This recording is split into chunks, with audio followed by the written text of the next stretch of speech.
Comme promis, je vous lis chaque jour une partie du livre L'Évangile qu'il m'a été révélé de Maria Valtorta. Donc Maria Valtorta, ici présente, est une mystique italienne qui, pendant la Seconde Guerre mondiale, a reçu en vision la vie de Marie et de Jésus, donc de la naissance de la Vierge Marie jusqu'à la dormition, jusqu'à l'Assomption de la Vierge Marie. Donc Maria a reçu ces visions pendant la Seconde Guerre mondiale, elle est restée alitée pendant plus de 20 ans. Si vous voyez un peu Marthe Robin, alors sauf que Marthe Robin se nourrissait d'un hostie par jour, Maria Valtorta, je ne sais pas. Elle était infirmière et a énormément souffert pendant ses visions puisque ça lui donnait des mini-crises cardiaques, etc. Enfin, des mini, j'ai jamais fait de crise cardiaque, donc je peux pas dire si c'est mini ou pas, mais en tout cas, elle a énormément souffert. Et donc, pendant cette période, sans faute d'orthographe, sans aucune aide, elle a reçu ses visions. Et donc, il y a énormément de détails. Il y a 10 tomes exactement dans ces évangiles. 10 tomes. Et dans chaque tome, ça parle donc des années d'évangélisation de Jésus. Ça parle de sa mort. Ça parle de ses 3 ans surtout. Et de la naissance de la Vierge Marie, bien sûr.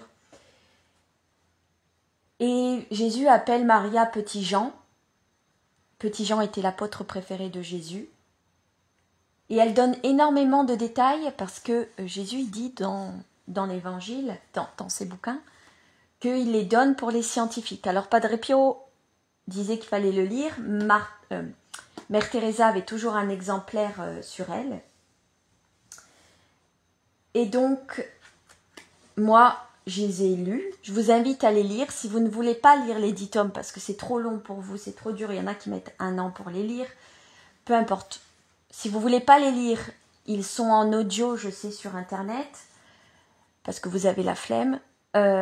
Sinon, vous pouvez les télécharger gratuitement sur le site, je pense, de la maison de publication qui publie ces livres. Et sinon, vous pouvez les acheter et les lire à votre rythme, etc. Moi, je vous le conseille puisque ça fait... Pardon Jésus, mais la Bible, c'est très chiant à lire. Et moi, ça, je l'ai dévoré comme des petits pains. Alors, j'ai lu les deux, la Bible et les évangiles. Et franchement, rien n'est comparable à l'évangile de Maria Valtorta. C'est tellement plus prenant et on apprend plein de choses. Et surtout, moi, ça m'a fait évoluer spirituellement. Après, chacun est libre de faire comme il veut. Donc, du coup, je ne peux que vous conseiller. Et le conseilleur n'est pas le payeur, donc vous faites comme vous voulez. Donc, aujourd'hui, on est mercredi, en semaine sainte pour nous, les chrétiens. Et donc, du coup, pendant cette semaine, il y a un vortex christique qui s'est ouvert où on peut obtenir de nombreuses grâces. Si bien sûr on prie, on fait des pénitences, on fait des sacrifices, etc., qu'on ait aussi joué un peu le jeu pour mériter ces grâces. Donc aujourd'hui, je vais vous lire l'extrait du Mercredi Saint, le plus grand commandement, l'obole de la veuve, l'invictive contre les scribes et les pharisiens. Jésus se repose avec sa mère et les femmes disciples, l'édification de l'Église et les derniers temps. Je ne sais pas si je vais tout vous lire. En tout cas, je vais vous lire déjà une grosse partie. Cette vision date du 2 avril 1947. Jésus, qui porte son vêtement de lin blanc, entre au temple, encore plus bondé que les jours précédents. La journée est étouffante. Il va adorer dans la cour des Juifs, puis se dirige vers les portiques, suivi d'un cortège de gens. Mais d'autres y ont déjà pris les meilleures places. Ce sont pour la plupart des païens, qui, ne pouvant aller au-delà de la première cour, au-delà du portique des païens, ont profité du fait que les Hébreux ont suivi le Christ pour s'adjuger les meilleures places. Mais un groupe important de pharisiens les dérange. Ils se conduisent avec leur arrogance habituelle, ils se fraient un chemin en jouant des coudes pour s'approcher de Jésus, penchés sur un malade. Ils attendent qu'il les guérit, puis ils envoient auprès de lui un scribe pour l'interroger. Ils avaient probablement eu une brève discussion, car Joël dit à Lamotte, « Tenez à aller lui-même interroger le maître. » Mais un pharisien s'y oppose, et d'autres le soutiennent. « Non, il est notoire que tu es du parti du rabbi, bien que tu le gardes secret. Laisse aller Uri. »« Pas Uri, non !» s'exclame un autre jeune scribe que je ne connais pas. « Uri s'exprime avec trop de véhémence. Il exciterait la foule. C'est moi qui y vais. » Et sans écouter davantage les protestations des autres, il se rend auprès du maître et arrive derrière lui, au moment même où Jésus congédie le malade en lui disant « Aie foi, tu es guéri, la fièvre et la souffrance ne reviendront jamais plus. » « Maître, quel est le plus grand commandement de la loi ?» Jésus se retourne et le regarde. Un doux sourire lumineux éclaire son visage. Puis, il lève la tête. Il avait la tête inclinée à cause du scribe qui est de plus petite taille et qui reste penché pour lui rendre honneur. Jésus tourne les yeux sur la foule. Il scrute le groupe des pharisiens et docteurs et il aperçoit le visage pâle de Joël, à demi caché derrière un gros pharisien richement vêtu. Son sourire s'accentue. C'est comme une lumière qui va caresser le scribe honnête. Puis il baisse la tête pour regarder son interlocuteur et lui répond. Le premier de tous les commandements est « Écoute, Israël, le Seigneur notre Dieu est l'unique Seigneur. Tu aimeras le Seigneur ton Dieu de tout ton cœur, de toute ton âme, de toutes tes forces. » C'est le premier et suprême commandement. Le second, lui, est semblable. Tu aimeras ton prochain comme toi-même. Il n'y a pas de commandement plus grand que ceux-ci. Ils contiennent toute la loi et les prophètes. Maître, tu as répondu avec sagesse et vérité. Il en est bien ainsi. Dieu est unique. Il n'y en a pas d'autre en dehors de lui. L'aimer de tout son cœur, de toute son intelligence, de toute son âme et de toutes ses forces, et aimer son prochain comme soi-même, a beaucoup plus de valeur que tous les holocaustes et tous les sacrifices. J'en suis tout à fait persuadé. Quand je médite ces paroles de David, tu ne prends pas plaisir aux holocaustes, mon sacrifice, ô Dieu, c'est un esprit brisé. Tu n'es pas loin du royaume de Dieu, car tu as compris quel est l'holocauste, qui est agréable à Dieu. Mais quel est l'holocauste le plus parfait ? Demande dans un souffle le scribe, comme s'il disait un secret. Jésus rayonne d'amour, en laissant tomber cette perle dans le cœur de l'homme qui s'ouvre à sa doctrine, à la doctrine du royaume de Dieu. Et il lui dit, en se penchant sur lui, « L'holocauste parfait, c'est d'aimer comme nous-mêmes ceux qui nous persécutent et de ne pas avoir de rancœur. Qui fait cela possédera la paix. » Il est dit, « Les doux posséderont la terre et ils jouiront de l'abondance de la paix. En vérité, je te dis que celui qui sait aimer ses ennemis atteint la perfection et possède Dieu. » Le scribe le salue respectueusement et s'en retourne vers son groupe, qui lui reproche à voix basse d'avoir fait l'éloge du maître. Il ajoute avec colère. « Que lui as-tu demandé secrètement ? T'aurait-il séduit, toi aussi ? J'ai entendu l'Esprit de Dieu parler par sa bouche. Tu divagues. Crois-tu peut-être qu'il est le Christ ? Je le crois. En vérité, d'ici peu nous verrons les écoles de nos scribes se vider et eux s'en aller errer derrière cet homme. Mais à quoi vois-tu le Christ en lui ? Je ne sais pas. Je sais que je sens que c'est lui. Espèce de fou. Irrité, il lui tourne le dos. Jésus a observé le dialogue et quand les pharisiens passent devant lui, en groupe, serrés pour s'en aller, il les appelle. « Écoutez-moi, je veux vous poser une question. Que vous en semble. De qui le Christ est-il le Fils ? » « Ce sera le fils de David, répond-il, en insistant sur le sera, pour bien lui faire comprendre qu'à leurs yeux, il n'est pas le Christ. Comment donc David, inspiré par Dieu, peut-il l'appeler Seigneur lorsqu'il dit « Le Seigneur a dit à mon Seigneur, siège à ma droite, jusqu'à ce que je fasse de tes ennemis l'escabeau de tes pieds ». Si donc David appelle le Christ Seigneur, comment le Christ peut-il être son fils? Ne sachant que répondre, ils s'éloignent en ruminant leur poison. Jésus quitte le lieu, tout envahi par le soleil, où il se tenait pour aller plus loin, là où se trouvent les bouches du trésor, près de la salle de Gazophilasium. Alors, entre parenthèses, il y a un petit astérix. Le Gazophilasium, c'est le tronc dans lequel les fidèles jettent leur offrande à l'entrée du temple, plus largement le lieu où l'on gardait ces offrandes. Ce côté encore, à l'ombre, est occupé par des rabbis qui pérorent avec de grands gestes devant leur auditeur hébreu, dont le nombre augmente à mesure que les heures passent et que l'affluence de la foule vers le temple s'accroît.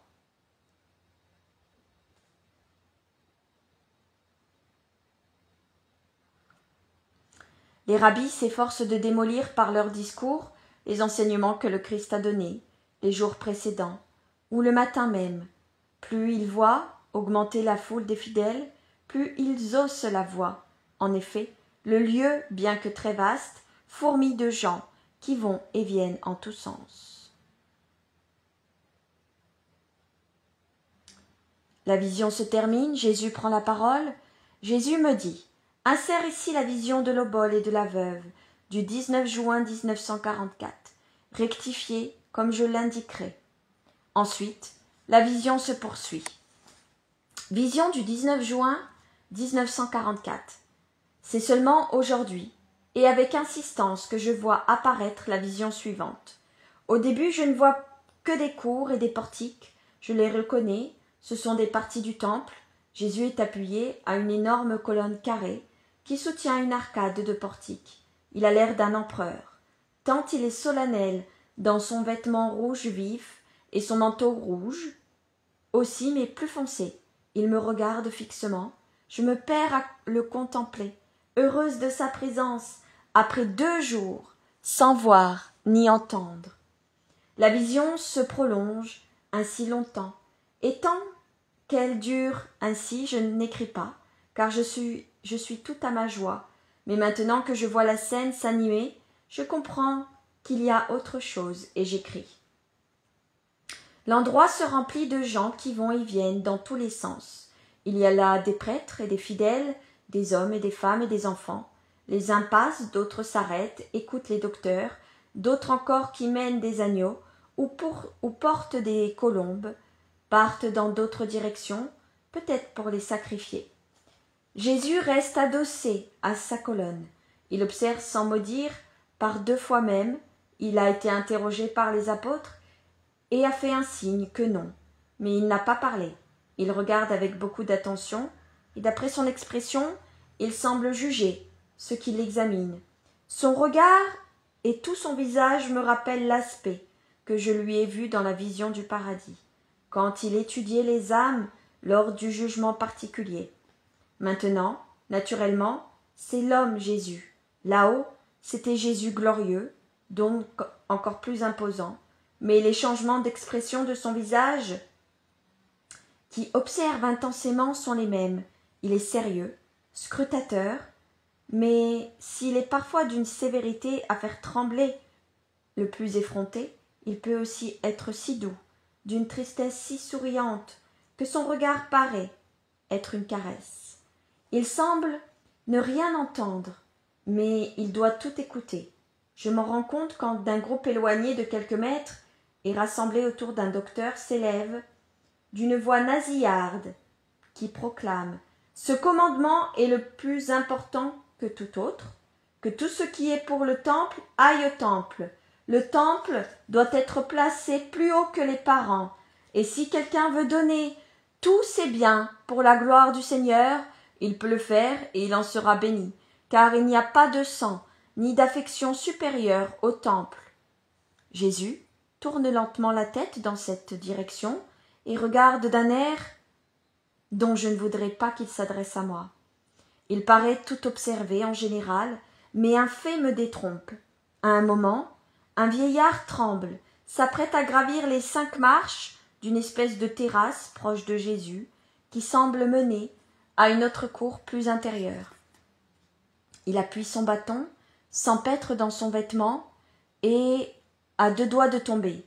Aussitôt Jésus allonge le bras, le saisit et le soutient. Il ne le lâche que lorsqu'il le voit en sûreté. Le vieil homme lève son visage ridé, regarde son grand sauveur et murmure une parole de bénédiction. Jésus lui sourit et caresse la tête à moitié chauve. Puis il revient contre sa colonne et s'en écarte encore une fois pour relever un enfant qui glisse de la main de sa mère et tombe à plat ventre, juste à ses pieds, en pleurant contre la première marche. Il le relève, le caresse, le console. La mère confuse remercie. Jésus lui sourit à elle aussi et lui rend le petit. Mais il ne sourit pas quand passe un pharisien, bouffi d'orgueil, ni quand se présentent en groupe des scribes et d'autres dont je ne sais qui ils sont. Ce groupe salue, avec de grands gestes et de profondes courbettes. Jésus les regarde si fixement qu'il semble les transpercer. Il salue, mais sans chaleur, il a l'air sévère. Un prêtre aussi déambule, ce doit être un gros bonnet, car la foule s'écarte et le salue, et lui passe fier comme un paon. Jésus porte sur lui un long regard, un regard tel que l'homme, qui est pourtant pétri d'orgueil, baisse la tête. Il ne salue pas, mais il ne résiste pas au regard de Jésus. Jésus le quitte des yeux pour observer une pauvre femme, vêtue de marron foncé, qui monte les marches avec un air honteux, et se dirige vers un mur où se trouvent des têtes de lions ou d'autres animaux de même genre, gueule ouverte. Beaucoup s'y rendent, mais Jésus paraissait jusqu'alors ne pas s'en occuper. Maintenant, au contraire, il suit des yeux la petite femme. Son regard exprime la pitié, et même une grande douceur, quand il la voit tendre la main et jeter quelque chose dans la gueule de pierre, de l'un de ces lions. Et lorsque la pauvrette, en se retirant, passe près de lui, il prend la parole pour lui dire « Paix à toi, femme !» Celle-ci, stupéfaite, lève la tête. « Paix à toi !» répète Jésus. « Va, car le Très-Haut te bénit. » La femme reste bouche bée, puis murmure une salutation et s'éloigne. Elle est apaisée dans son malheur, dit Jésus, en sortant de son silence. Maintenant la voilà heureuse, car la bénédiction de Dieu l'accompagne. Écoutez, mes amis, et vous tous qui êtes autour de moi, voyez-vous cette femme? Elle n'a offert que 2 sous, moins qu'il n'en faut pour payer le repas d'un passereau en cage. Et pourtant, elle a donné davantage que tous ceux qui, depuis l'ouverture du temple à l'aurore, ont versé leur obole au trésor. Écoutez. J'ai vu des riches en grand nombre jeter dans ses gueules des sommes capables de la rassasier pendant 1 année et de revêtir sa pauvreté, qui n'est décente que parce qu'elle est propre.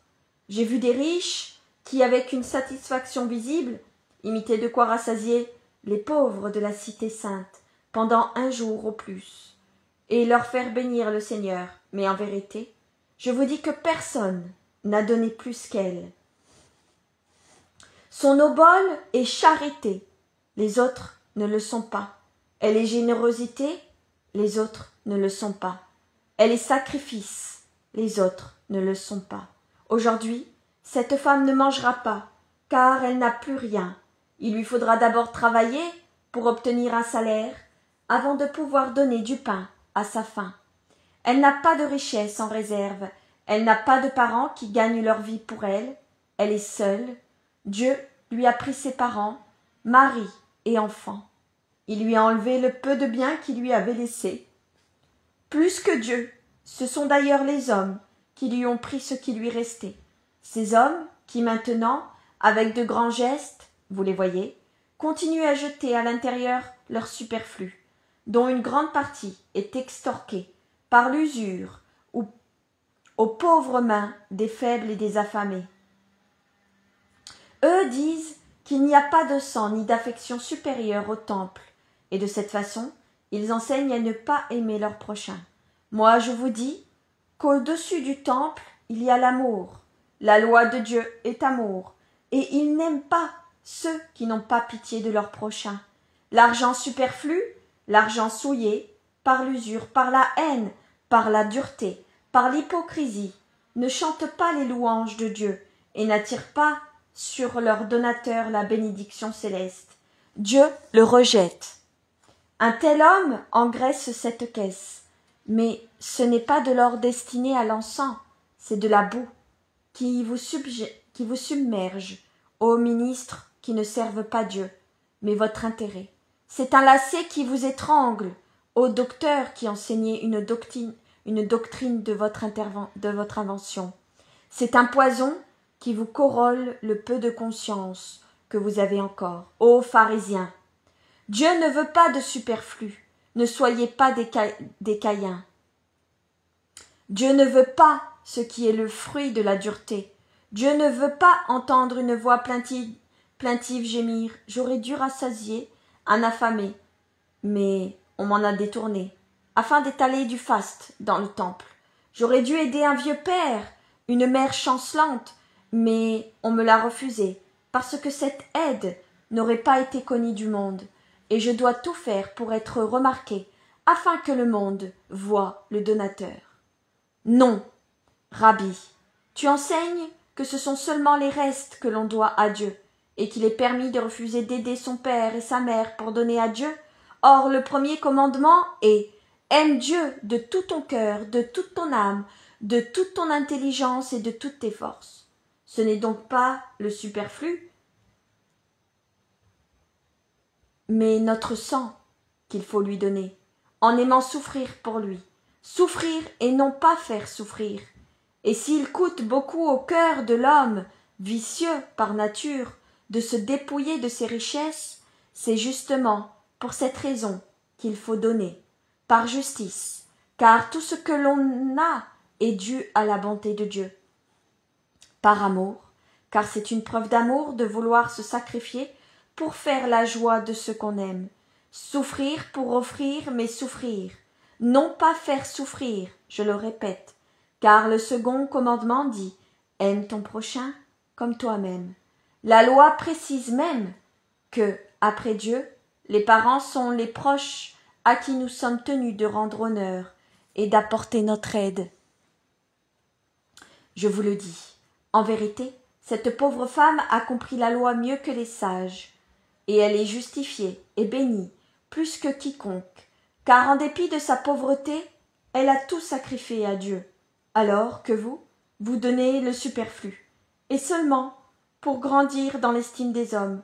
Je sais que vous me haïssez quand vous m'entendez tenir de tels propos, mais tant que cette bouche pourra parler, elle s'exprimera en ces termes. Vous unissez votre haine contre moi, au mépris pour la pauvre femme dont je vante le mérite, mais ne croyez pas faire de ces deux pierres un double piédestal. Pour votre orgueil, ce sera la meule qui vous broiera. Alors, laissons les vipères se mordre pour augmenter leur venin, que celui qui est pur, bon, humble, contrit et qui veut connaître le vrai visage de Dieu me suive. La vision se termine. Jésus prend la parole. Jésus dit « Quant à toi, à qui rien ne reste, puisque tu m'as tout donné. Donne-moi ces deux dernières pièces, par rapport au tout que tu m'as donné. Elles sembleront peu de choses aux yeux des étrangers, mais pour toi, qui n'as plus qu'elles, elles représentent tout. Mets-les dans la main de ton Seigneur, et ne pleure pas, ou du moins ne pleure pas seul, pleure avec moi, qui suis le seul à pouvoir te comprendre, et qui te comprend sans la brume d'humanité qui voile toujours la vérité. » La dictée se termine. On passe à une troisième vision. Vision du 2 avril 1947. Les apôtres, les disciples et la foule suivent Jésus, en groupe, compact, quand il revient à l'endroit de la première enceinte, c'est-à-dire presque à l'abri du mur d'enceinte du temple, là où il y a peu de fraîcheur. La journée est en effet absolument étouffante. Comme le sol est ravagé par les sabots des animaux, semés de pierres que les marchands et les changeurs emploient pour fixer leurs enclos et leurs tentes, les rabbis d'Israël n'y viennent pas. Eux qui permettent l'instauration d'un véritable marché au sein du temple. Ils éprouvent du dégoût à porter les semelles de leurs sandales, là où sont mal dissimulés les restes des quadrupèdes expulsés des lieux il y a peu de jours. Jésus, lui, n'en éprouve aucun dégoût. Il se réfugie là, entouré d'un cercle de nombreux auditeurs. Pourtant, avant de parler, il appelle auprès de lui ses apôtres pour leur dire « Approchez et écoutez bien. Hier, vous vouliez savoir beaucoup de choses, auxquelles je faisais de vagues allusions quand nous nous reposions dans le jardin de Joseph. Je vais vous entretenir maintenant. Soyez donc bien attentifs, car ce sont de grandes leçons pour tous, et surtout pour vous, mes ministres et mes continuateurs. Écoutez.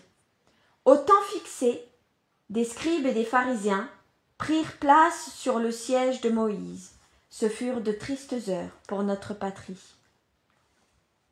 Une fois l'exil de Babylone terminé et la nation reconstruite, grâce à la magnanimité de Cyrus, les dirigeants du pays se rendirent compte de la nécessité de rétablir le culte et la connaissance de la loi, car malheur au peuple qui ne s'en sert pas comme défense, guide et soutien contre ces puissants ennemis d'une nation, que ce sont l'immoralité des citoyens, la révolte contre les chefs, la désunion entre les classes et les partis, les péchés contre Dieu et contre le prochain. L'irreligion, car ce sont là des éléments de désagrégation pour eux-mêmes et la cause des punitions célestes qu'ils provoquent. On vit donc apparaître des scribes ou docteurs de la loi pour instruire le peuple.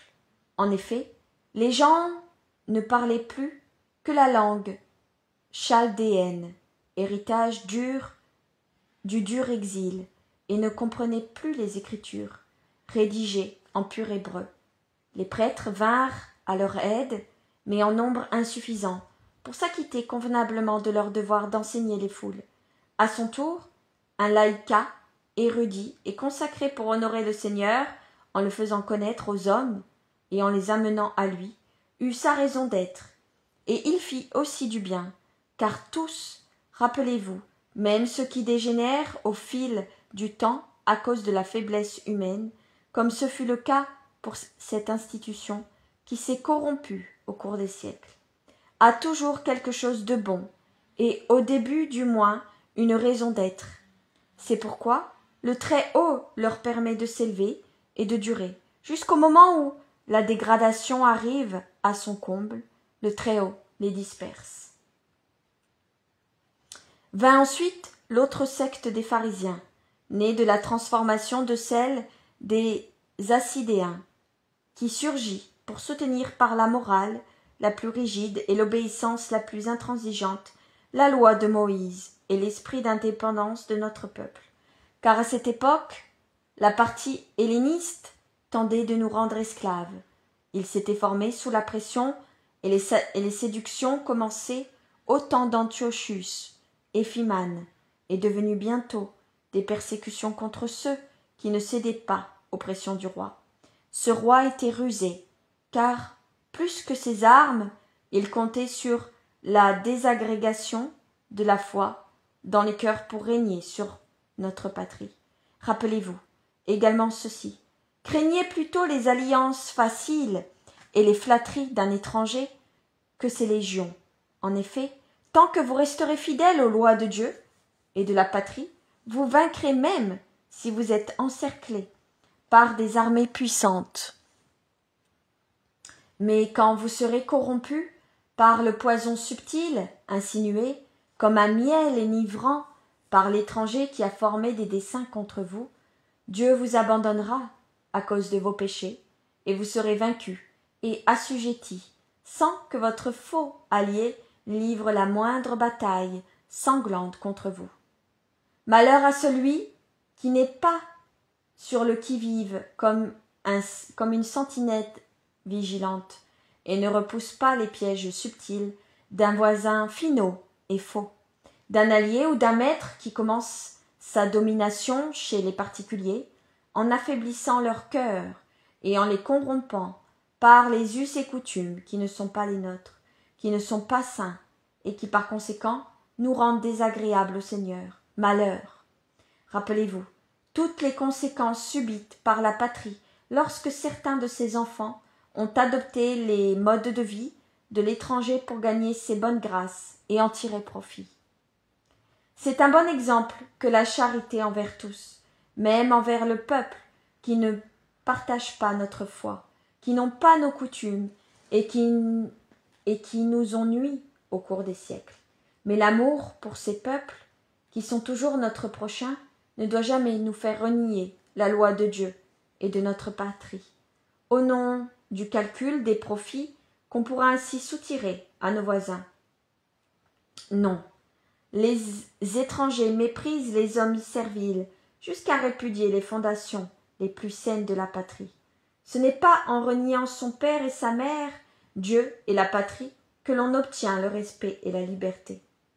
Mais au bon moment, les pharisiens se dressèrent, eux aussi, pour ériguer une digue contre le débordement des coutumes étrangères. Leur attitude fut profitable, car, je le répète, tout ce qui surgit et qui dure a sa raison d'être. Il faut donc la respecter pour ce qu'elle a fait, sinon pour ce qu'elle est actuellement. Si elle est aujourd'hui coupable, il n'appartient pas aux hommes de l'insulter, et encore moins de la frapper. Ce rôle revient à d'autres, à Dieu, et à celui qui l'a envoyé. Ce dernier a le droit et le devoir de parler et d'ouvrir vos yeux, pour que, eux comme vous connaissiez la pensée du Très-Haut et agissez avec justice.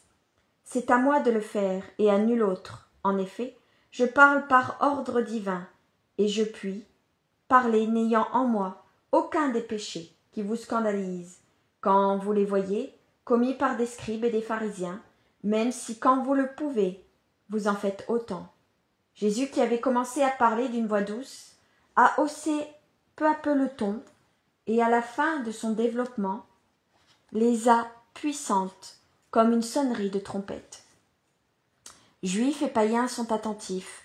Si les premiers applaudissent Jésus lorsqu'il rappelle les devoirs envers la patrie et qu'il nomme ouvertement par leur nom les étrangers qui les ont assujettis et fait souffrir, les seconds admirent l'éloquence du discours et se félicitent d'assister à cet exposé digne d'un grand orateur. Jésus reprend, en baissant de nouveau la voix. Je tenais par ces mots à vous rappeler la raison d'être des scribes et des pharisiens. Je vous ai expliqué comment et pourquoi ils se sont assis sur le siège de Moïse, comment et pourquoi ils tiennent des propos qui ne sont pas vains.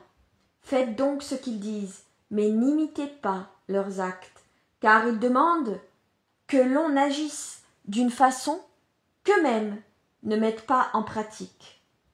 Certes, ils enseignent les lois d'humanité, du Pentateuque, mais ils chargent les autres de fardeaux énormes, impossibles à porter, inhumains, alors que, s'agissant d'eux-mêmes, ils ne lèvent pas le petit doigt pour porter ces fardeaux, pas même pour les toucher. Leur règle de vie, c'est d'être remarqués et applaudis pour leur œuvre qu'ils accomplissent de manière à ce qu'on les voie, pour être loués. Et ils contreviennent à la loi de l'amour, car ils aiment à se définir comme des êtres à part. Ils méprisent ceux qui ne sont pas de leur secte. Ils exigent de leurs disciples le titre de maître et un culte qu'eux-mêmes ne rendent pas à Dieu. En ce qui concerne la sagesse et la puissance, ils se prennent pour des dieux. Ils veulent avoir la première place dans le cœur de leurs disciples, au-dessus des parents.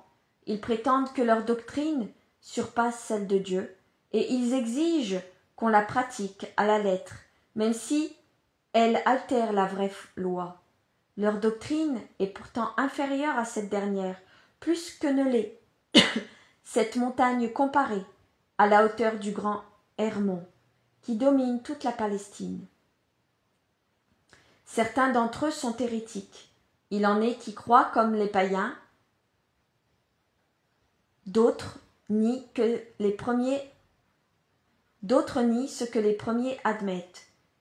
Et de fait, sinon, effectivement, ils refusent ce que Dieu leur a demandé de croire, quand il s'est défini comme le Dieu unique, à qui rendre un culte, et quand il a dit que le Père et la Mère viennent immédiatement après Dieu, et comme tels ont le droit d'être obéis, plus qu'un maître qui n'est pas divin. Si maintenant je vous dis, celui qui aime son père et sa mère plus que moi n'est pas digne du royaume de Dieu. Ce n'est pas pour vous inculquer l'indifférence vers vos parents. Au contraire, vous leur devez respect et soutien. Il n'est pas permis de les priver d'un secours en prétextant « c'est l'argent du temple », de leur refuser l'hospitalité en alléguant « ma charge me le défend », ou de leur prendre la vie en disant « je te tue parce que tu aimes le maître ». Ce que je vous demande, c'est d'avoir dans vos parents l'amour qu'il convient, c'est-à-dire un amour alliant, patient, force et douceur, un amour qui sache choisir entre ma loi et l'égoïsme ou la violence de la famille, et cela sans arriver à la haine pour le parent qui pêche ou afflige, en ne vous suivant pas sur le chemin de vie que je propose. Aimez vos parents, obéissez-leur en tout ce qui est saint, mais soyez prêts à mourir. Non à donner la mort, mais à mourir, s'ils veulent vous amener à trahir la vocation que Dieu a mise en vous, d'être les citoyens du royaume de Dieu, que je suis venu former. N'imitez pas les scribes et les pharisiens divisés, bien qu'ils affectent d'être unis, vous qui êtes des disciples du Christ. Soyez vraiment unis, que les chefs soient pleins de douceur à l'égard des sujets, les sujets pleins de respect envers les chefs, tous unis dans l'amour, car vous avez le même but, conquérir mon royaume et être à ma droite au jugement éternel. Rappelez-vous qu'un royaume divisé n'est plus un royaume et ne peut se subsister. Soyez donc unis dans l'amour pour moi et pour ma doctrine, que l'uniforme du chrétien, tel sera le nom de mes sujets, soit l'amour et l'union, l'égalité entre vous. En ce qui concerne les vêtements, la communauté des biens, la fratrie des cœurs, soyez un pour tous et tous pour un. Que celui qui possède donne humblement, que celui qui n'a rien accepte humblement et expose avec simplicité ses besoins à ses frères, avec la conviction qu'ils sont effectivement et que les frères écoutent affectueusement les nécessités de leurs frères, en se sentant vraiment tels pour eux. Souvenez-vous que votre maître a souvent eu faim, froid, et qu'il a connu 1000 autres besoins et privations, et qu'il a humblement fait part aux hommes, alors qu'il est le Verbe de Dieu. Rappelez-vous que l'homme miséricordieux sera récompensé, ne serait-ce que pour une gorgée d'eau. Rappelez-vous qu'il vaut mieux donner que recevoir, que ces 3 souvenirs aident le pauvre à trouver la force de demander, sans se sentir humilié, en considérant que je l'ai fait avant lui, et de pardonner s'il se voit repoussé, en tenant compte du fait que bien des fois on a refusé au Fils de l'homme la place et la nourriture que l'on donne aux chiens qui gardent le troupeau, et que le riche trouve la générosité de partager ses biens en pensant que le vil argent, ces odieuses richesses que Satan fait rechercher et qui causent les 9/10 des ruines de ce monde, se change, si on le donne par amour, en un trésor immortel dans le paradis. Revêtez-vous de vos vertus, qu'elles soient grandes, mais connues de Dieu seul. N'imitez pas les pharisiens qui portent les phylactères les plus larges et les franges les plus longues, aiment les premières places dans les synagogues, attachent une grande importance aux marques de respect sur les places et veulent que le peuple les appelle rabbis. Vous n'en avez qu'un seul maître, le Christ. Vous, qui à l'avenir serez les nouveaux docteurs, c'est à vous que je m'adresse, mes apôtres et mes disciples. Souvenez-vous que moi seul suis votre maître, et je le serai encore quand vous ne me verrez plus parmi vous. Car la sagesse est la seule source d'enseignement. Ne vous faites donc pas appeler maître, car vous êtes vous-même des disciples. N'exigez pas le nom de Père et ne donnez à personne sur la terre, parce qu'un seul est le Père de tous, votre Père qui est dans les cieux. Que cette vérité vous inspire la sagesse de vous sentir vraiment tous frères entre vous, aussi bien ceux qui dirigent que ceux qui sont dirigés. Aimez-vous, par conséquent, comme de bons frères, et qu'aucun de ceux qui dirigent ne se fasse appeler guide, car il n'y a qu'un seul guide pour vous tous, le Christ. Que le plus grand d'entre vous soit votre serviteur. Ce n'est pas s'humilier que d'être le serviteur des serviteurs de Dieu, c'est m'imiter, moi qui étais doux et humble, toujours prêt à faire preuve d'amour pour mes frères en Adam et à les aider par la puissance que j'ai en moi-même comme Dieu. Je n'ai pas humilié la divinité en servant les hommes. En effet, le vrai roi est celui qui sait dominer moins les hommes que les passions de l'homme, et en tête de toutes le sot orgueil. Souvenez-vous, celui qui s'humilie sera exalté, et celui qui s'exalte sera humilié.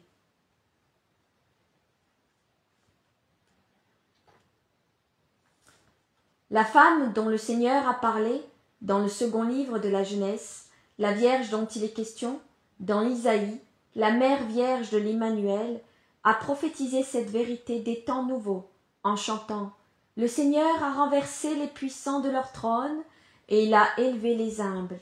La sagesse de Dieu, parlée par la bouche de celle qui était mère de la grâce et trône de la sagesse. » Et je répète les paroles inspirées qui m'ont loué unie au Père et à l'Esprit Saint, dans nos œuvres admirables, quand, sans offense pour la Vierge, moi, l'homme, je me formais dans son sein, sans cesser d'être Dieu, que ce soit une règle pour ceux qui veulent enfanter le Christ dans leur cœur et arriver au royaume du Christ, pour ceux qui sont orgueilleux, fornicateurs, idolâtres, qui s'adorent eux-mêmes et leur propre volonté.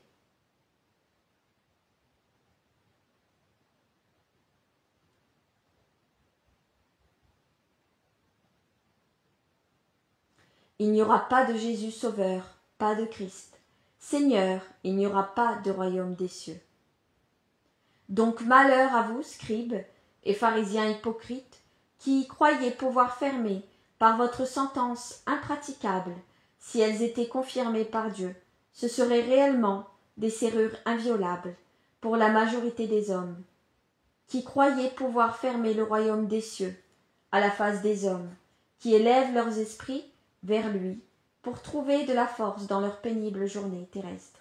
Malheur à vous qui n'y entrez pas et qui ne voulez pas y entrer, car vous n'accueillez pas la loi du royaume des cieux, et n'y laissez pas entrer les autres qui se tiennent devant cette porte que vous, par votre intransigeance renforcée par des verrous que Dieu n'y a pas mis. Malheur à vous, scribes et pharisiens hypocrites, qui dévorez le bien des veuves, sous prétexte de faire de longues prières, vous en serez sévèrement jugés. Malheur à vous, scribes et pharisiens hypocrites, qui allez par terre et par mer pour faire un seul prosélyte, en dépensant des biens qui ne vous appartiennent pas, et quand vous l'avez, le rendez fils de l'enfer, 2 fois pire que vous. Malheur à vous, guides, aveugles, qui dites « Si quelqu'un jure par le temple, son serment ne vaut rien, mais s'il jure par l'or du temple, il reste lié par son serment. » Sots et aveugles que vous êtes. Qu'est-ce qui compte le plus, l'or ou le temple qui sanctifie l'or? Vous prétendez, si quelqu'un jure par l'autel, son serment ne vaut rien.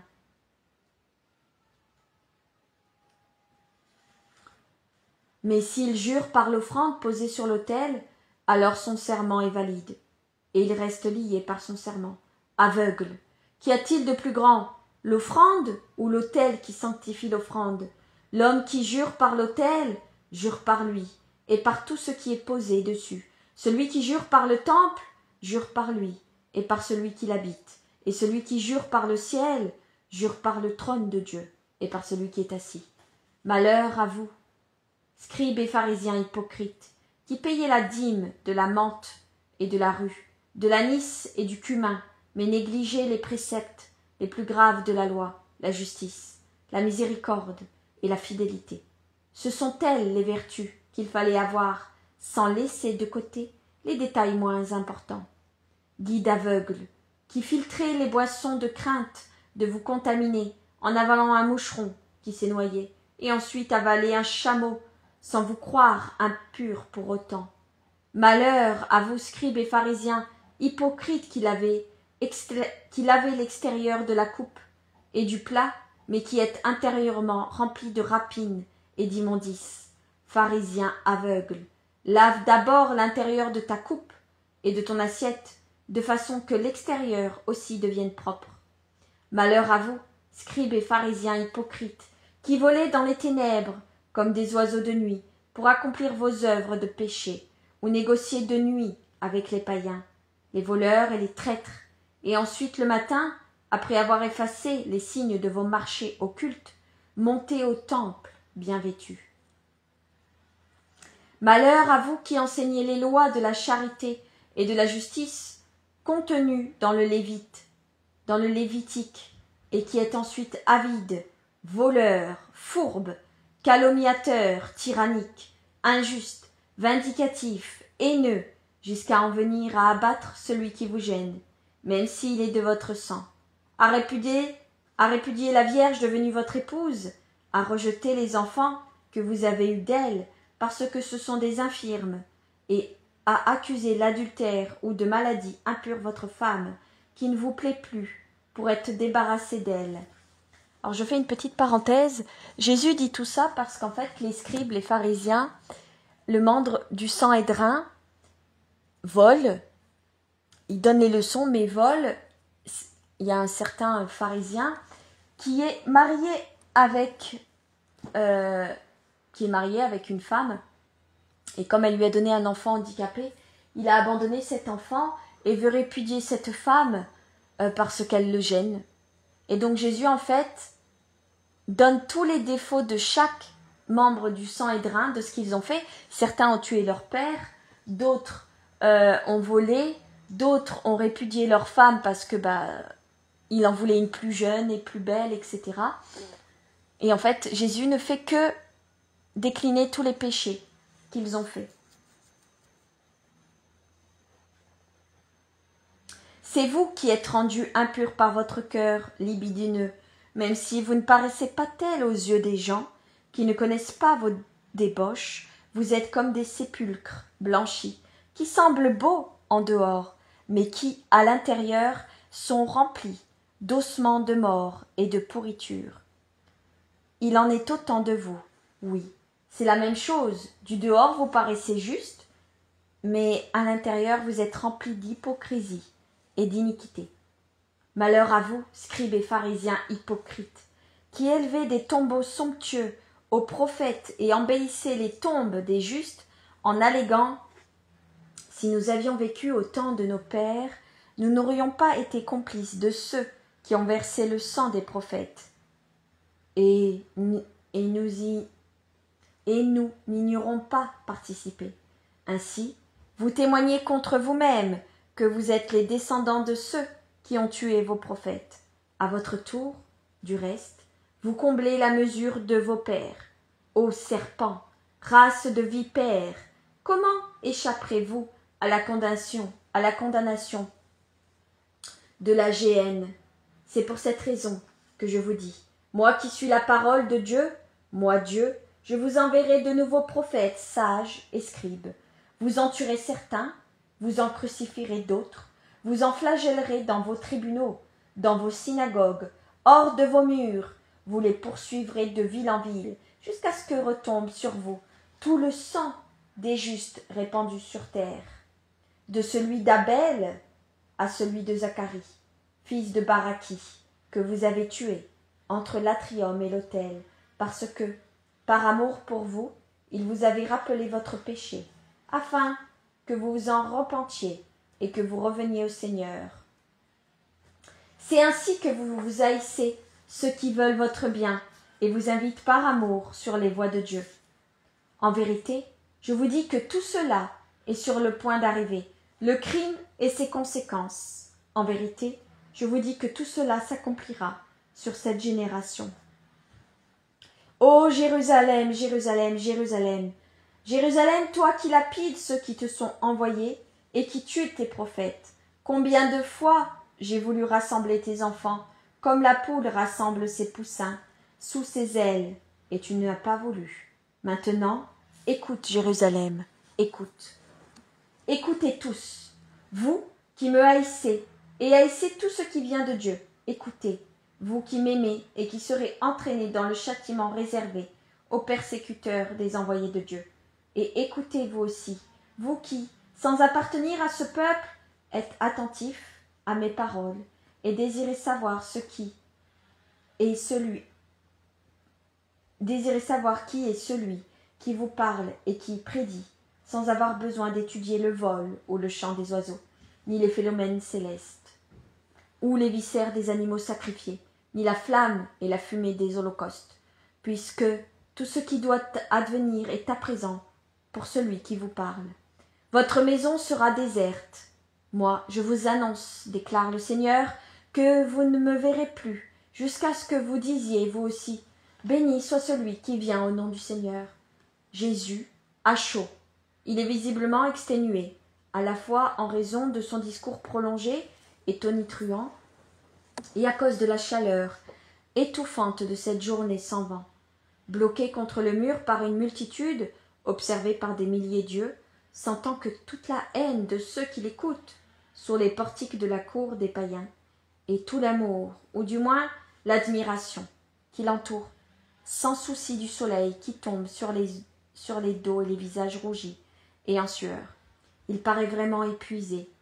Comme il a besoin de réconfort, il le cherche auprès de ses apôtres et des 72 disciples, qui, comme autant de coins, se sont frayés lentement un passage dans la foule et sont arrivés au premier rang pour former une barrière d'amour fidèle autour de lui. Il leur dit : Sortons du temple et allons au grand air.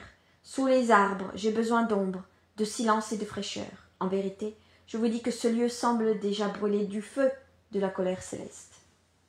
Et il lui ouvre la voie, non sans mal. Ils peuvent ainsi sortir par la porte la plus proche, où Jésus s'efforce vainement d'en congédier un grand nombre.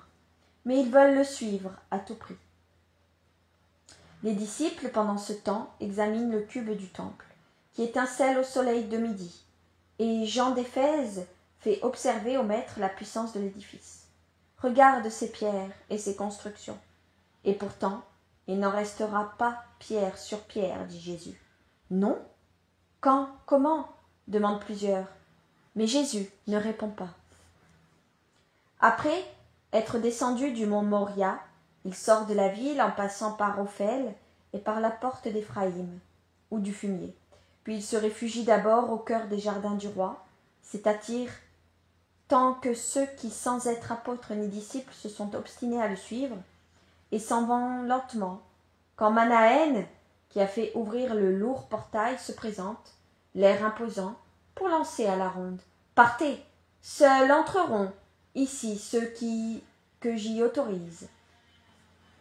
Ombre, silence, parfum de fleurs, arôme de camphre et d'œillet, de cannelle, de lavande et de 1000 autres plantes odorantes, et bruissement de ruisseaux, certainement alimentés par les sources et les citernes voisines, sous les galeries de feuillage. Gazouillis d'oiseaux font de cet endroit un lieu de repos paradisiaque. La ville semble éloignée de plusieurs miles, avec ses rues étroites, assombries par les arcades ou ensoleillées, jusqu'à en être éblouissante, avec ses odeurs et ses puanteurs d'égouts qui ne sont pas toujours nettoyées, et des rues parcourant pas trop de quadrupèdes pour être propres, surtout celles d'importantes secondaires.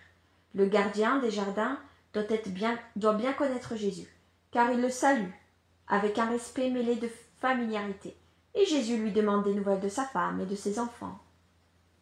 L'homme aurait voulu accueillir Jésus chez lui, mais le maître préfère la paix, fraîche, reposante, du vaste jardin du roi, un vrai parc de délices.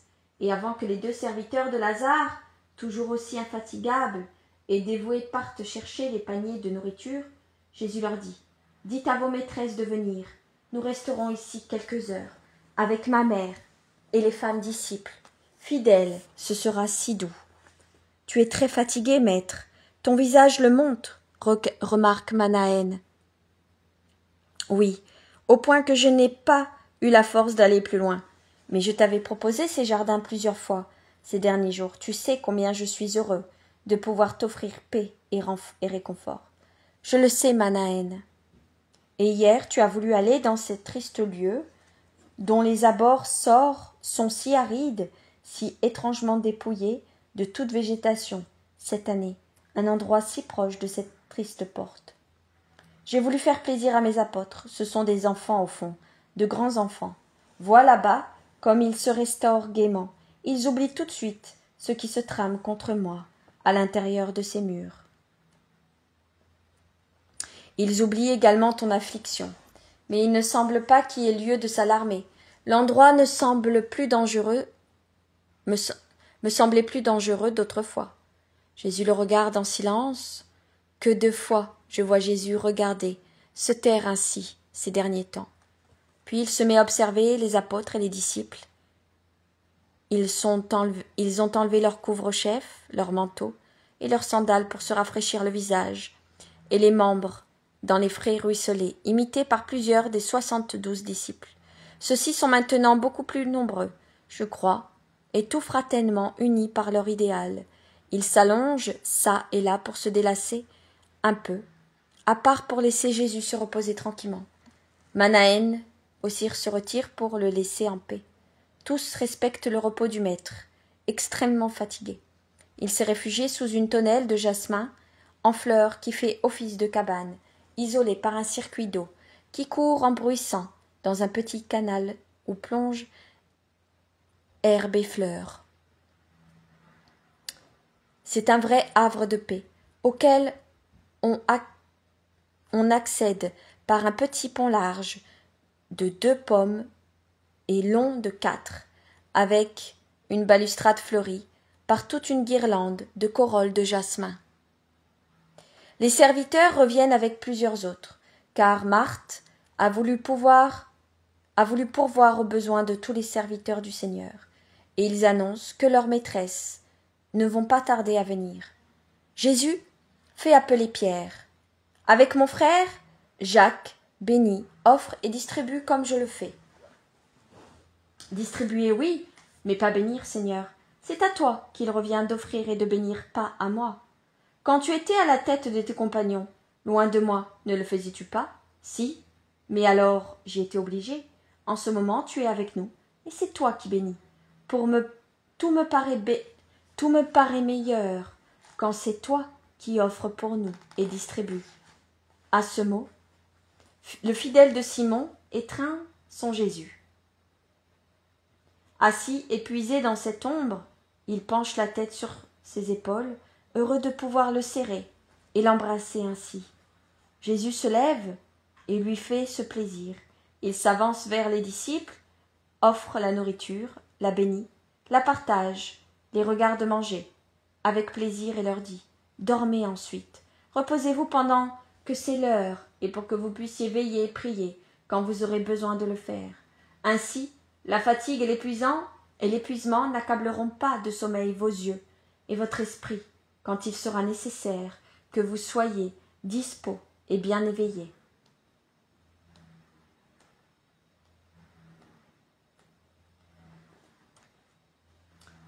Tu ne restes pas avec nous? Tu ne manges rien? Laisse-moi me reposer. C'est de cela seulement que j'ai besoin. Mangez, mangez. Il caresse en passant ce qu'il trouve sur son chemin et il revient à sa place. Douce, suave est la venue de la Vierge Marie auprès de son Fils. Elle s'avance avec assurance, car Manaën, qui est moins fatiguée que les autres, a veillé à côté du portail et lui indique l'endroit où se trouve Jésus.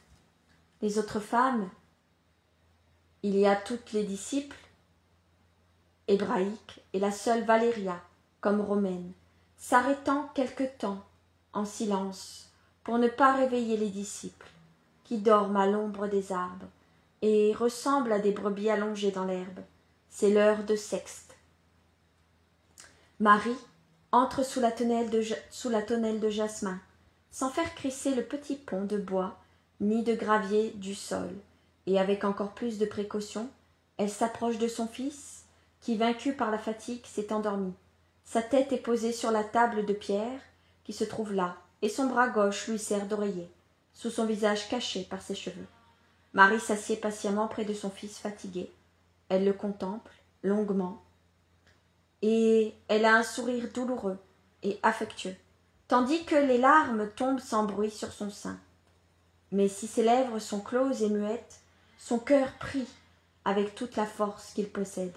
La puissance de cette prière et de sa souffrance est trahie par ses mains jointes sur ses genoux, serrées, croisées, pour ne pas trembler, et pourtant secouées d'un léger tremblement. Ses mains ne se disjoignent pas. Ses mains ne se disjoignent que pour chasser quelque mouche importune qui veut se poser sur le dormeur et pour l'éveiller. C'est la mère qui veille sur son fils, le dernier sommeil de son fils qu'elle puisse éveiller.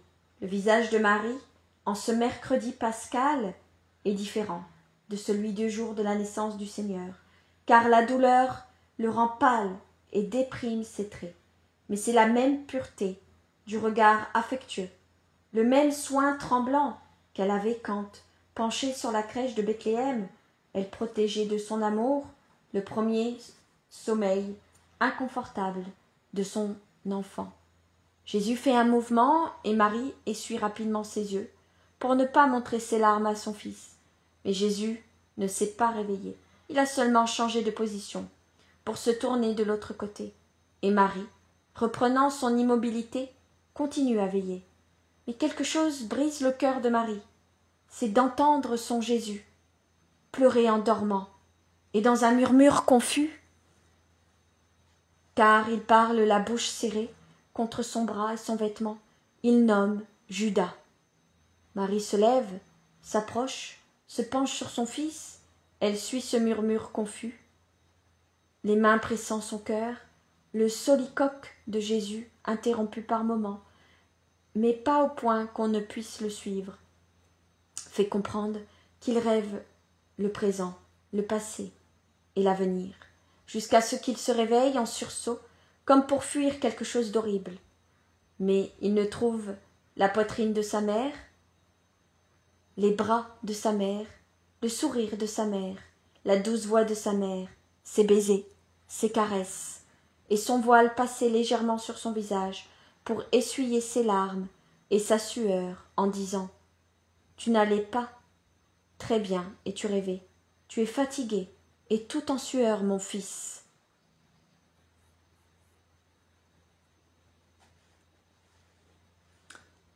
Elle lui peigne ses cheveux en désordre, lui essuie le visage et le tient enlacé, appuyé sur son cœur, puisqu'elle ne peut le prendre sur ses genoux, comme quand il était petit. Jésus lui sourit. « Tu es toujours là, mère. Tu es toujours la mère, celle qui console, celle qui dédommage de tout, ma mère. » Il la fait asseoir auprès de lui et lui abandonne sa main, posée sur ses genoux. Marie prend cette longue main, si distinguée et pourtant si robuste, d'artisan, dans ses petites mains. Elle en caresse les doigts et le dos, en lissant les veines qui s'étaient gonflées pendant qu'elle pendait durant le sommeil. Elle essaie de le distraire. « Nous sommes venus, nous sommes toutes là, même Valéria. Les autres sont à Antonia. C'est Claudia qui les a demandées. Elle est profondément triste, a confié son affranchie. Elle dit, je ne sais pour quelle raison, qu'elle présage beaucoup de larmes. Superstition, seul Dieu connaît l'avenir. Où sont les femmes? Elles sont là, à l'entrée des jardins. Marthe a voulu te préparer des plats solides et des boissons rafraîchissantes, en pensant à ton épuisement. Mais moi, regarde, tu aimes toujours cela, et je t'en ai apporté. C'est ma contribution. C'est meilleur car cela vient de ta maman. Elle lui montre du miel et une petite fouasse de pain, sur laquelle elle l'étend pour le donner à son fils. Comme à Nazareth, lorsque tu prenais un peu de repos, à l'heure la plus étouffante, et que tu avais si chaud à ton réveil, je venais alors de la grotte fraîche t'apporter cette collation. Elle s'arrête, car sa voix tremble. Son fils la regarde et dit « Et quand Joseph était là, tu as apporté la collation pour nous deux, ainsi que l'eau froide de la jarre poreuse que tu avais gardée dans le courant pour qu'elle soit plus fraîche. Tu y mettais des tiges de menthe sauvages pour augmenter cette impression de fraîcheur. Que de menthe il y avait sous des oliviers, et que d'abeilles sur les fleurs de la menthe. Notre miel avait toujours un peu ce parfum. » Il pense, il se souvient. Nous avons vu, Alphée, sais-tu? Joseph s'est attardé parce qu'il avait un enfant, un peu malade, mais demain, il sera certainement ici, avec Simon. Marie-Salomé, femme de Simon, garde notre maison et celle de Marie. Maman, quand tu seras seule, avec qui resteras-tu? Avec qui tu diras, mon fils, je t'ai obéi avant même de t'avoir, mon Jésus. Je continuerai à le faire après ton départ. Sa voix tremble, mais elle a sur les lèvres un sourire héroïque. Toi, tu sais obéir. Quel repos d'être avec toi. Car tu vois, maman, le monde ne peut comprendre, mais je trouve mon repos auprès de ceux qui obéissent. Oui, Dieu se repose auprès des obéissants.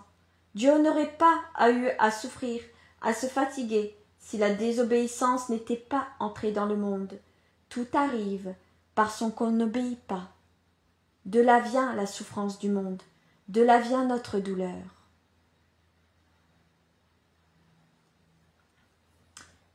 La désobéissance de celle d'Adam et Ève qui s'oppose à l'obéissance de Jésus et de Marie. C'est-à-dire que nous tous, sur terre, nous désobéissons à Dieu. La souffrance, Jésus dit que la souffrance vient de la désobéissance. Et la désobéissance vient de quoi? Du manque d'amour. Si nous avions l'amour en nous, il n'y aurait pas de guerre, il n'y aurait pas de vol, de mensonges, etc., etc. La souffrance vient de la désobéissance. Mais aussi notre paix, Jésus, car nous savons que notre obéissance console l'Éternel. Ah, quelle importance cette pensée revêt pour moi. Il m'est accordé, à moi, une créature de consoler mon Créateur. Ô joie de Dieu, tu ne sais pas, toi notre joie, ce qu'est pour nous la parole que tu viens de dire. Elle dépasse les harmonies des cœurs célestes. Béni, béni sois-tu, toi qui m'enseignes l'ultime obéissance, et me la rends par cette pensée, si agréable à accomplir. Tu n'as pas besoin que je t'instruise, mon Jésus, j'ai tout appris de toi. L'homme, Jésus, a tout appris de Marie de Nazareth. C'était ta lumière qui jaillissait de moi, la lumière que tu es, et qui venait à la lumière éternelle anéantie, sous forme humaine. Les frères de Jeanne m'ont rapporté ton discours. Ils étaient remplis d'admiration. Tu as été courageux avec les pharisiens. C'est l'heure des suprêmes vérités, maman. Pour eux, elles restent des vérités mortes, mais pour les autres, ce seront des vérités vivantes, et je dois mener mon dernier combat, par les armes de l'amour et de la rigueur, pour les arracher au mal. C'est vrai, ils m'ont raconté que Gamaliel, qui se tenait avec les autres dans une des salles des portiques, a lancé à la fin, alors que beaucoup étaient irrités, quand on ne veut pas s'attirer de reproches, on agit en homme juste. Et il est parti, après cette observation. Cela me fait plaisir que le rabbi m'ait entendu. Qui te l'a dit? Lazare. Et c'est Éléazar qui était présent dans la salle avec les autres, qui le lui a raconté. Lazare est venu à Sexte, il a salué, il est reparti, sans écouter ses sœurs, qui voulaient le retenir jusqu'au couchant. Il a demandé que l'on envoie Jean ou d'autres pour chercher les fruits et les fleurs qui seront juste à point. J'enverrai Jean demain. Lazare vient tous les jours. Mais Marie-Madeleine se fâche. Elle dit qu'il ressemble à une apparition. Il monte au temple, vient, donne des ordres et repart. Lazare aussi sait obéir. C'est moi qui l'en ai prié, car on cherche à le capturer lui aussi. Mais il n'en parle pas à ses sœurs. Il ne lui arrivera rien. Maintenant, allons trouver les disciples. Ne bouge pas, je vais les appeler. Les disciples somnolent tous. Nous les laisserons dormir. La nuit, ils dorment peu, car je les instruis dans la paix de Gethsémani. Marie sort et revient avec les femmes, qui semblent n'avoir plus de poids, tant leur démarche est légère. Elle le salue avec de profondes marques de respect, et seule Marie, femme de Cléopas, se montre quelque peu familière. Marthe tire d'une grande bourse une amphore poreuse, tandis que Marie-Madeleine sort d'un vase poreux lui aussi des fruits frais venus de Béthanie, et les dispose sur la table, à côté de ceux qu'a préparés sa sœur, c'est-à-dire un pigeon grillé, sur la flamme croquant, appétissant. Elle prie Jésus d'y goûter. « Mange, cette viande est nourrissante, c'est moi qui l'ai préparée. » Jeanne, de son côté, a apporté du vinaigre rosé. Elle explique. « Il rafraîchit bien, en ses premières chaleurs. Mon époux s'en sert quand il est fatigué, au cours de ses longues chevauchées. » Nous n'avons rien, disent pour s'excuser Marie Salomé, Marie femme de Clopas, Suzanne et Élise. À leur tour, Niké et Valéria interviennent. Nous non plus, nous ne savions pas que nous devions venir. Vous m'avez donné tout votre cœur, cela me suffit, et vous me donnerez encore. Il mange les fruits frais, mais surtout il boit la fraîche eau, mielée par Marthe, lui verse de l'amphore poreuse. C'est un vrai réconfort pour l'épuisé. Les femmes ne parlent guère, elles le regardent se restaurer. Leurs yeux trahissent amour et inquiétude. À l'improviste, Élise se met à pleurer, et elle s'en excuse en disant « Je ne sais pas pourquoi, j'ai le cœur envahi de tristesse. » Nous partageons tous ce sentiment, même Claudia dans son palais, confie Valéria. « Je voudrais que ce soit déjà la Pentecôte, » murmure Marie Salomé. « Moi, au contraire, je voudrais arrêter le temps à 7 heures, » lance Marie de Magdala. « Tu serais égoïste, Marie-Madeleine, » lui répond Jésus. « Pourquoi, Rabouni ?» Alors moi, il y a une chose que j'adore, c'est quand Marie-Madeleine, elle appelle Jésus Rabouni. J'adore quand elle l'appelle Rabouni. Pourquoi Rabouni? Parce que tu voudrais, pour toi seul, la joie de ta rédemption. Il y a des millions d'êtres humains qui attendent cette heure ou qui seront rachetés grâce à cette heure. C'est vrai, je n'y pense pas. Elle penche la tête en se mordant les lèvres pour ne pas faire voir ses larmes qui coulent de ses yeux et le tremblement de sa bouche. Mais son naturel courageux et combattant reprend le dessus, et elle poursuit. Si tu viens demain, tu pourras prendre le vêtement que tu as envoyé. Il est frais, propre et digne du repas pascal. Je viendrai. Avec un bon sourire, il les invite à parler. Vous n'avez rien à me dire? Vous êtes muette et triste? Ne suis-je plus Jésus? Oh, c'est toi! Mais tu es si grand ces derniers jours que je n'arrive plus à te voir comme le bébé que j'ai porté dans mes bras, s'écrie Marie, femme d'Alphée, et moi, comme le simple rabbi qui est entré dans ma cuisine pour chercher Jean et Jacques, dit Marie, Salomé. Moi, je t'ai toujours connu ainsi, le roi de mon âme, proclame Marie de Magdala. Et Jeanne, pleine d'une douce suavité, pour moi aussi, tu as toujours été divin, depuis le songe où tu m'es apparu, à l'heure de ma mort, pour m'appeler à la vie.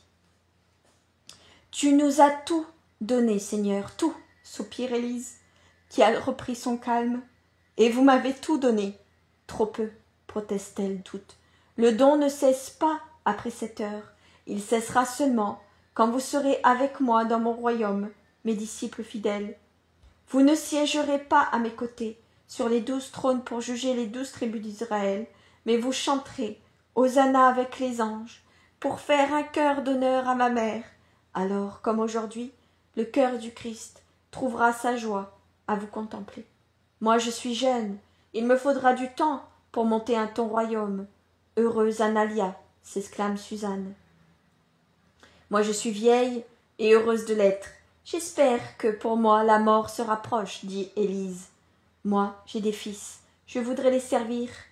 Ces serviteurs de Dieu, soupire Marie, femme de Clopas. Ne nous oublie pas, Seigneur, lance Marie-Madeleine avec une angoisse contenue. Je dirai, avec un cri de son âme, tant sa voix qu'elle contient, pour ne pas éveiller les dormeurs à une force plus vibrante qu'un cri. Je ne vous oublierai pas. Je viendrai. Toi, Jeanne, tu sais que je peux venir même si je suis très loin. Les autres doivent le croire, et je vous laisserai quelque chose, un mystère qui me gardera en vous, et vous en moi, jusqu'à ce que nous soyons, vous et moi, réunis dans le royaume de Dieu. Maintenant partez, vous allez dire que je ne vous ai guère parlé, qu'il était presque inutile de vous faire venir pour si peu, mais j'ai désiré avoir autour de moi des cœurs qui m'ont aimé sans calcul, pour moi Jésus, et non pour le futur roi d'Israël que l'on rêve. Allez, et soyez bénis une fois de plus, de même que celles qui ne sont pas ici, mais qui pensent à moi avec amour, Anne, Myrta, Anastasica, Noémie et Cynthia, qui est si loin, ou encore Photinaï, Aglaé et Sarah, Marcel, les filles de Philippe, Myriam, la fille de Jaïré, les vierges, les rachetées, les épouses, les mères, qui sont venues vers moi, qui ont été pour moi des sœurs et des mères, bien meilleures que les meilleurs des hommes. Toutes, je les bénis. Toute la grâce commence déjà à descendre sur la femme, la grâce et le pardon, car cette bénédiction que je vous donne. Allez. Mais s'il les congédie, il retient un instant sa mère. Avant ce soir, je serai au palais de Lazare. J'ai besoin de te voir encore. Jean sera avec moi, mais je ne veux que toi, mère, et les autres maris, Marthe, Suzanne. Je suis tellement fatiguée. Il n'y aura que nous. Adieu, mon fils. Ils s'embrassent, ils se séparent. Marie part lentement. Elle se retourne avant de sortir, elle se retourne avant de quitter le petit pont, elle se retourne encore, tant elle peut voir Jésus. C'est à croire qu'elle ne peut s'éloigner de lui. Jésus est de nouveau seul, il se lève, sort, va appeler Jean, qui dort à plat ventre parmi les fleurs comme un enfant, et il lui confie le petit amphore de vinaigre rosé que Jeanne lui a apporté, en lui annonçant « Nous irons ce soir chez ma mère, mais nous deux seuls. » J'ai compris. Elles sont venues ? Oui, j'ai préféré ne pas vous réveiller. Tu as bien fait. Ta joie aura été plus grande. Elles savent t'aimer mieux que nous, dit Jean éploré. Viens avec moi. Jean le suit. Qu'as-tu ? lui demande Jésus quand ils sont de nouveau dans la pénombre verte de la tonnelle où il reste de la nourriture. Maître, nous sommes tous très mauvais. Il n'y a pas d'obéissance en nous, ni de désir de rester avec toi. Même Pierre et Simon le Zélote se sont éloignés. Je ne sais où. Et Judas y a trouvé l'occasion d'une querelle. Judas aussi est parti ? Non, Seigneur. Il prétend qu'il n'en a pas besoin, que lui n'a pas de complice dans les manigances que nous faisons pour essayer de t'obtenir des protections. Mais si je suis allé chez Anne, si d'autres sont allés trouver les Galiléens qui résident ici, ce n'est pas pour faire du mal, et je ne crois pas que Pierre et Simon soient des hommes capables de manèges équivoques.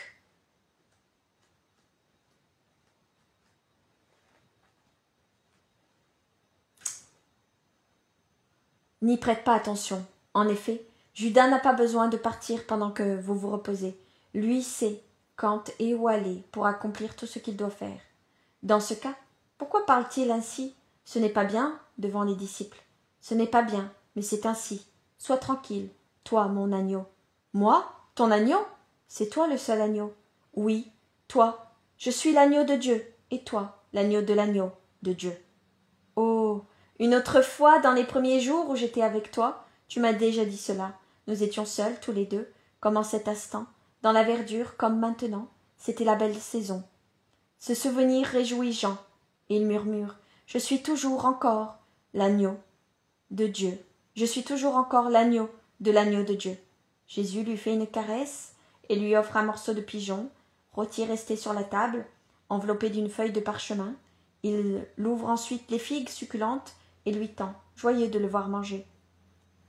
Jésus s'est assis de travers sur le bord de la table et il regarde Jean avec une telle intensité que ce dernier lui demande « Pourquoi me regardes-tu ainsi?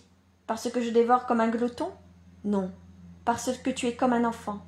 Ah, mon bien-aimé, comme je t'aime pour ton cœur. » Jésus s'incline pour baiser les cheveux blonds de l'apôtre et lui dit « Reste toujours le même, sans orgueil ni amertume dans le cœur, même aux heures où la férocité se déchaînera.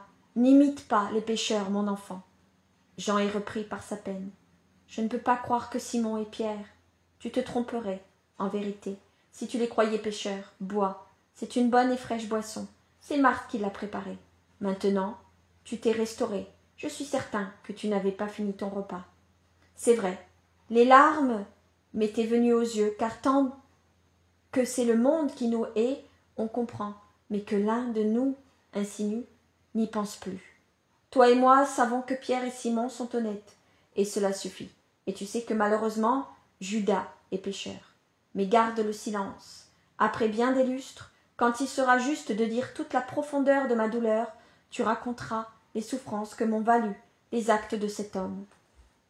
En plus de ceux de l'apôtre, allons, il est temps de quitter cet endroit pour nous rendre au camp de Galiléens et allons-nous aussi passer cette nuit là-bas et auparavant allons-nous à Gethsémani?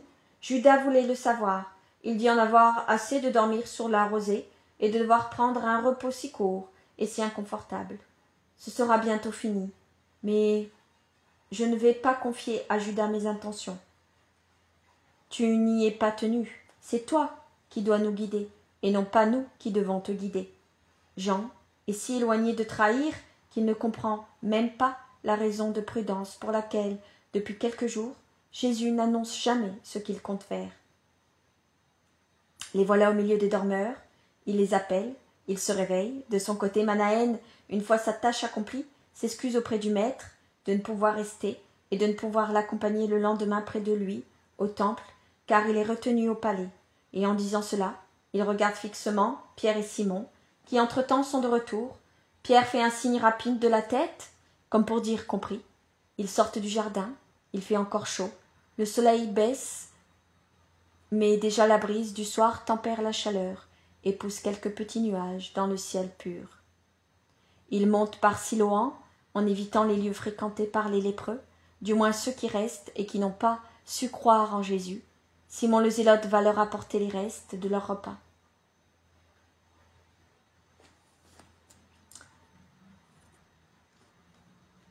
Je vous arrête là. J'arrête là parce qu'il y a encore au moins une 50aine de pages pour la lecture du mercredi saint. Et je ne vais pas vous lire encore plus parce que ça fait beaucoup. Je ne sais même pas quelle heure il est.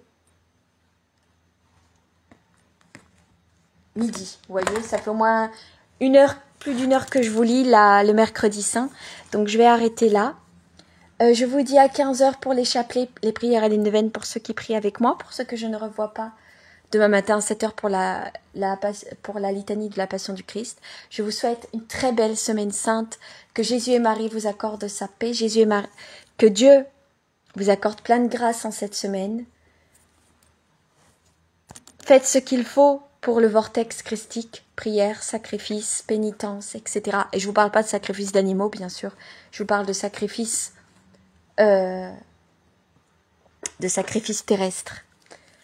Très bon après-midi à vous. Bonne journée. Au revoir.